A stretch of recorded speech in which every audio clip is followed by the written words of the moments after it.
Customer states they have a 1980 Pontiac Grand Prix with only one of the reverse lights. So we're going to make a silicone mold from that, and we're going to make a polyurethane UV stable resin set for them. My name is Eric Strebel.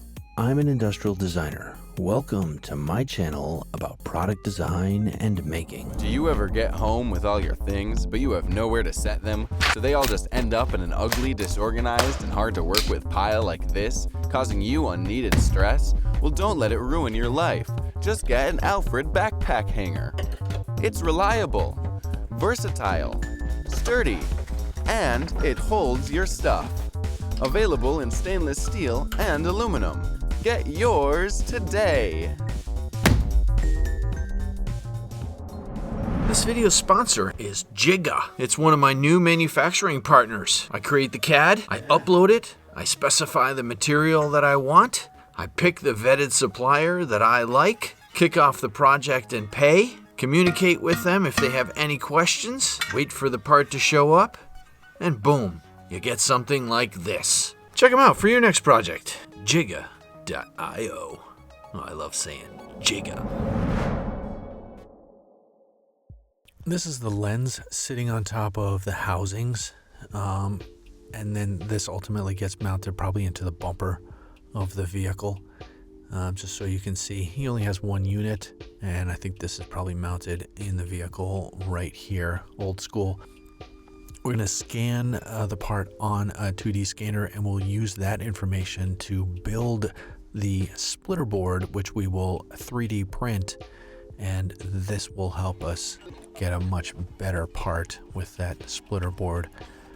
We'll make foam core sides for the mold, and we'll tape those together, at least temporarily, to build the mold box. All right, now, like I said, we only have one side of the lens, and we'll clip off the little pin so we can use it on the right and the left. We'll clean that up a little bit, make it smooth. Let's attach the pour sprues and the vent. So the pour sprue there in green, but first we will use some white glue, and we will glue down the part onto the splitter board so that we get a nice seal and we don't get any silicone leaking underneath the part in between the splitter board. We use some super glue and some accelerant to put these parts on here, and that way they stay on here, and this only causes very minimal harm to the part, and it ensures that the vents and the pour sprue actually stay in place when we pour the silicone into the mold later on. What we're doing is we're pouring from one side where the green pour sprue is, and then the silicone will flow out, and we want to put vents on all the high spots. We will tip the mold a little bit at an angle, and we want all the high spots to be vented so we don't get any trapped air inside the part. Additionally, we're going to put some Johnson's paste wax onto the sides of the mold that are made out of foam core, and this will help the silicone release so we don't have any issues. Let's measure the mold box, and this helps us figure out the volume of silicone that we need to pour into the mold, so we're not wasting any silicone. Simple math to give you the volume, and we do that in metric, and it translates almost perfectly into grams. That's how we do that. We just add a little extra. We're using GI 1040 from Silicone Inc here. We'll mix that really good, and I'll leave a link in the description below where you can get some as well. It's super important to degas the silicone, right? We want to get all of the air bubbles out of the silicone so that we are not getting silicone that has trapped air into it and giving us a part with potentially bubbles in it. You want to make sure that you have a container bigger than what we have here, because this one's a little small. The silicone expands when you degas it, and so in this case we have to let a little bit of air out of the vacuum tank repeatedly to get to the point where the silicone is degassed. Now we pour the silicone into the mold in one spot, and you can hear the sound of the vibration table. It's actually vibrating my keyboard right there. And the vibration helps the silicone smooth out, and if there are any other additional air bubbles in there, it allows those air bubbles to come to the surface during the pour process and ultimately as it cures. And it'll take probably 16-20 hours. We'll let it cure overnight. Let's remove the sides of the mold box, and we have one side of the mold made. We're going to remove the vents, and we're going to flip the part over and trim off any silicone that may have leaked along the edges. It's pretty minimal here. We're going to remove the splitter board here, and that's why we have a hole in the middle of the splitter board, so we can push down on the part and make sure that we don't remove the part from the silicone. We have a little bit of silicone that's leaked out, and we need to trim that off. And that's easily done. This is the hole, the mounting hole, and that's easily trimmed back right there. There's a little bit of flash that's creeped in there where the part didn't quite seat, but it's very minimal, easy enough to clean up. But it is, the most important thing here is to leave the part in the mold. You don't want to remove that. You won't want to disturb it. You don't want to unseat it from the silicone. You want to keep that in there. And we just trim off a little bit of excess silicone there so the thing lays flat. Now we can put the sides back on, and we glue a little laser cut piece in here to tell us what the part is for future reference. And I think we include the volume as well. Now we want to add release agent only where the silicone is. And so that way when we pour silicone on top of this, it doesn't stick to itself, because silicone pretty much only sticks to silicone. And so it's super, super important. And you only want release agent on the silicone, not the part, because we don't want to mess up the finish of the part.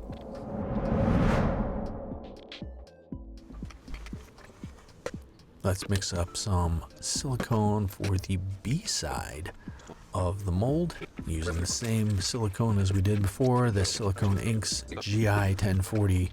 This is our go-to silicone that we use for general mold making all the time, and this time we've used a bigger container so we don't have that issue that we did before. We degas the silicone really well, pour it into the mold for the B side, and again we use some vibration, and most of the bubbles that you see here are actually from us scraping on the container to get the silicone out of the container into the mold box. But ultimately they should dissipate and should only be at the very top. There's a little label that tells us what the part is. Let's release the part from the mold. Check out what we've created here. It's looking pretty good. Pops right out. Nice. So we get a really nice surface finish. We've got to release the pour sprue. We poured a little bit over the top of that. No big deal. We can cut some silicone away here so we can remove that area and then free the pour sprue. There it is. And we're gonna pull that out ultimately with a pair of pliers. No, just gonna push it out from the back side. There it is. That's where the urethane resin is going to go in later on. All right, let's trim a little bit more of the silicone off the edges here, just so the part lays flat when we pour the part.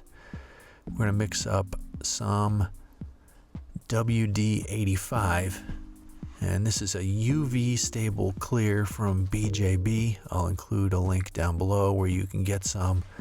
This is what we use for all our clear parts. We mix that really well to the correct ratio that's specified by the manufacturer.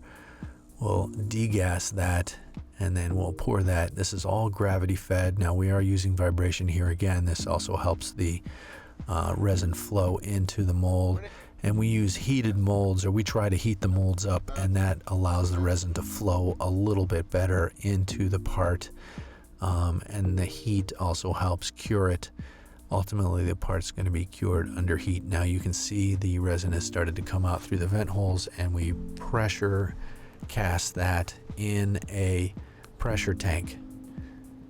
Let's pop this part out. And the part takes probably, I don't know, 6 hours to sort of cure. And then we take it out. And that's the finished part there. This is another one. Release it from the silicone mold. And then it's just minimal cleanup and very minimal flash. We got some flash in the very middle. Not much. So you want to make nice molds so you have minimal cleanup or no cleanup basically for the final part. That's the original part there, and then the duplicate part there, and you can see it's clearer because it doesn't have, years of use and on it. So it's actually nicer than the original part that we were supplied with. Came out pretty good. Very nice. Check out, I don't know if you can see this or not, but you can see all the sinkholes and shrink on the original part, and of course that translates over, to the new part in every way. But you can see how an injection molded part from the 80s on a Pontiac was just a piece of garbage basically, because it's just such low quality with the sinkholes, and you can really see on the sides here how this part wasn't designed correct because it's so thick, and the sink marks that you get on the part are just unbelievable. This wall thickness is just too much. Right, they really need to do something in closer in this range. Why they did this thick, I don't know. And even in here, where they could have made the mold come in a little bit more, but they didn't.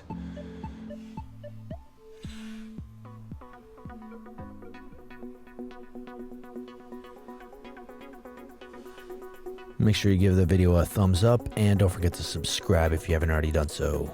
Make sure to hit the bell so you get notifications every time I have a new video. Don't forget to follow me on social media at Botzen Design. I'm now on Blue Sky, and unfortunately still on Instagram. Rock on. Don't forget to check out the t-shirts and hoodies in the merch shelf below. Click here to check out some of the other design and making videos that I have that you might enjoy.